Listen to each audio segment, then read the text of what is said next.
తెలంగాణలో కాంగ్రెస్ ప్రభుత్వం రైతులకు రుణమాఫీ చేయడం హర్షణీయమని మాజీ మంత్రి అల్లోల ఇంద్రకరణ్ రెడ్డి తెలిపారు. నిర్మల్ జిల్లా కేంద్రంలోని ఆయన నివాస గృహంలో విలేకరుల సమావేశం నిర్వహించారు.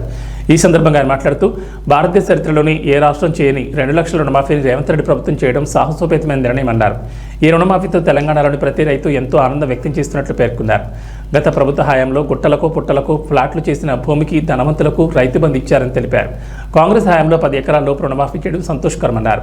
తాము మంత్రిగా ఉన్న సమయంలో కేబినెట్ సమావేశంలో సైతం ధనవంతులకు రైతు బంధు ఇవ్వద్దని చెప్పామని, అయినా తమ మాటలను పట్టించుకోలేదన్నారు.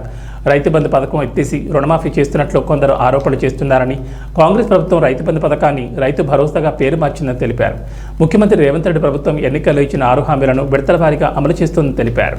రైతు తీసుకున్నటువంటి రుణమాఫీ కార్యక్రమం మొత్తం రాష్ట్రం అంతటా కూడా మంచి ఉధృతంగా సాగుతూ ఉంది.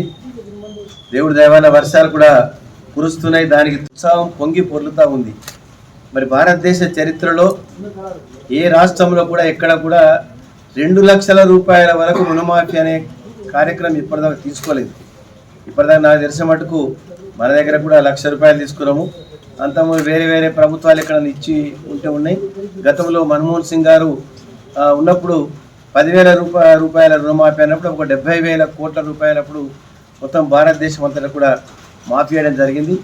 ఈ విధంగా చిన్న చిన్న చూసాం, కానీ 2 లక్షల వరకు అనేది కూడా ఎక్కువ అని చెప్పి చెప్పడం జరిగింది. కానీ మరి నిజంగా కూడా ముఖ్యమంత్రి గారు ధైర్యంతో మరి మొన్ననే 4 గంటలకు వారు సెక్రటరియట్లో ఈ యొక్క రైతు రుణమాఫీ కార్యక్రమం ప్రారంభోత్సవం చేసి అప్పుడే దాదాపు 11.5 లక్షల మంది ఖాతాలలో రైతులకు దాదాపు 7,000 కోట్ల రూపాయలు అదే రోజు ఇప్పుడు వాళ్ళ ఖాతాలో జమ చేయడం జరిగింది. కోడ్ అయిన తర్వాత ఎన్నో రకాలుగా నిర్ణయాలు తీసుకుంటూ మరి ఇప్పుడు ఈ రుణమాఫీ కార్యక్రమం తీసుకున్నందుకు నిజంగా కూడా చాలా సంతోషం ఉంది. 6 గ్యారెంటీలలో అన్నిటికంటే ముఖ్యంగా ఇలా బస్సులకు ఉచితంగా ప్రయాణం చేసే కార్యక్రమం. నాకు తెలిసిన వాటికి ఎన్నో కోట్ల మంది ఇప్పటివరకు ప్రయాణం చేసి చెప్తున్నారు. మనం చూసి ఆంధ్రప్రదేశ్ గవర్నమెంట్ కూడా 15 ఆగస్టు నుంచి మేము కూడా బస్సులలో మహిళలకు ఫ్రీగా పంపిస్తామని చెప్పి వాళ్ళు కూడా చెప్పడం జరుగుతుంది.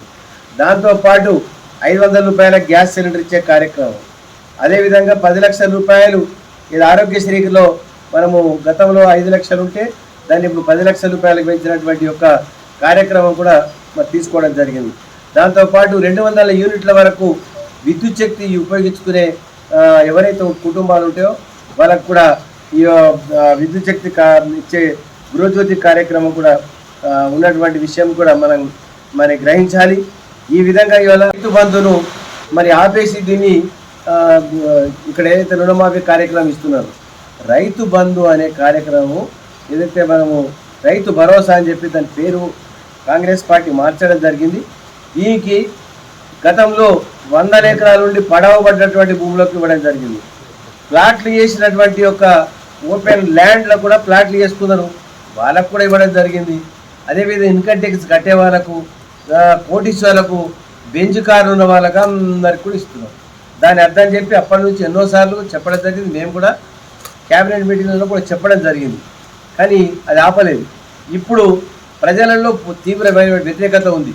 లేదు 10 ఎకరాల వరకు ఇప్పుడు మన ఖమ్మంలో పెట్టారు, ఆదిలాబాద్లో పెట్టారు, మహబూబాబాద్లో మీటింగ్ పెట్టారు. రైతుల యొక్క సలహాలు తీసుకుంటే 10 ఎకరాల నుంచి 15 ఎకరాల 10 ఎకరాల వరకు అని చెప్పడం జరిగింది.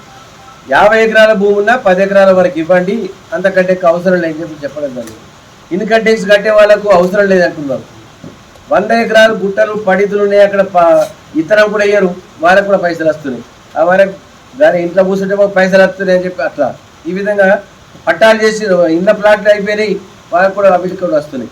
ఇవన్నీ రెక్టిఫై చేసి వాస్తవంగా ఎవరైతే రైతు భూమి సేద్యం చేస్తున్నారో ఆ రైతుకే ఇవ్వాలని చెప్పి ఒక నిర్ణయంతో మరి అన్ని జిల్లాలలో ఈ రైతుల యొక్క సలహాలు సూచనలు తీసుకొని ఈ రైతు భరోసా కార్యక్రమం కూడా ఉంటుంది.